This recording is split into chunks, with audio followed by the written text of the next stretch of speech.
హడావిడి ఎప్పుడూ కూడా ప్రమాదకరం. సరిగ్గా ఆలోచించి నిర్ణయాలు తీసుకోవాల్సినటువంటి అవసరమే ఉంది. అతి ప్రచారం అనేటటువంటిది అత్యంత ప్రమాదకరం.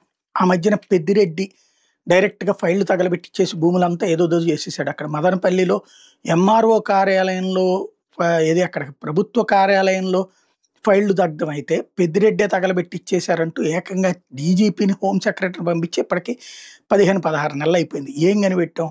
వాడో ఈడో అంటూ ఏదో ఒకటి మేము అట్లాంటి ఒక మాటలు చెప్పాం కాబట్టి, ఒక తప్పుడు ప్రచారం చేశాం కాబట్టి, ఆ తప్పుడు ప్రచారాన్ని ఓకే చేయడం కోసం అదో ఇదో ఏదో ఒక సీన్ తప్పించి ఒక ప్రభుత్వం అధికారంలో ఉండి ఇంతమంది పోలీస్ యంత్రాంగం పెట్టుకుని ఇంత చేసుకుని ఏం కనిపెట్టినట్టు అంటే ఏమీ లేదు. అట్లాగే ఆ మధ్యన ఏది విజయవాడ వరదలు వచ్చినటువంటి సందర్భంలో ఊరంతా మునిగిపోతున్నప్పుడు రాజకీయం ప్రకాశం బ్యారేజీని గుద్దేసేసి దేశాన్ని నాశనం చేయాలని చూశారు. దేశాన్ని మీదనే కుట్ర పన్నారు. ఏమైంది దాంట్లో? చివరికి చేపలు పట్టే వాళ్ళని పట్టుకొచ్చి వాళ్ళ మీద దొంగ కేసు పెట్టేసేసి క్లోజ్ అయ్యింది. అట్లాగే చేప మందు, చేపకి సంబంధించిన కొవ్వు, ఆవు కొవ్వు, పంది కొవ్వులతో తిరుపతి లడ్డూ చేశారన్నటువంటి ప్రచారం. చివరికి ఏమైంది? అట్లాగే తొక్కిసలాట, తిరుపతిలో తొక్కిసలాట జరిగితే దాని వెనకాల వైఎస్ఆర్ కాంగ్రెస్ పార్టీ వాళ్ళ కుట్ర ఉంది అన్నటువంటి ప్రచారం చేశాం. తర్వాత తీరా చూస్తే వాళ్ళ నిర్లక్ష్యం అన్నాం. ఆ తర్వాత ఏ అధికారి మీద చర్య అంటే సస్పెండ్, ట్రాన్స్ఫర్, ఆ పైన జాయినింగ్లు. మళ్ళీ సింహాచలంలోనూ అదే ఎవరిదో కుట్ర ఉందని చెప్పడం. మళ్ళీ ఆ తర్వాత అబ్బెబ్బే లేదు అంటాం.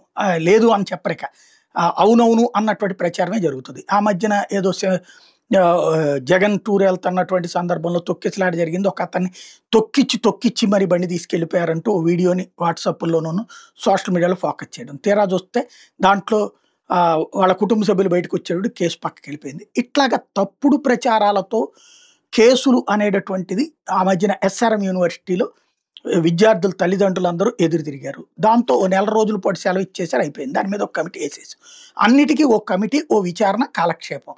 నిజంగా జరిగినటువంటి ఇన్సిడెంట్స్ మీద లేని వాటికి వచ్చేటప్పటికి తప్పుడు కేసులు ఇప్పుడు లైక్ కల్తీ లెక్కర్ లాంటిది అసలు వదిలేసేసి కొసరోళ్ళ మీద కేసులు పెట్టడం.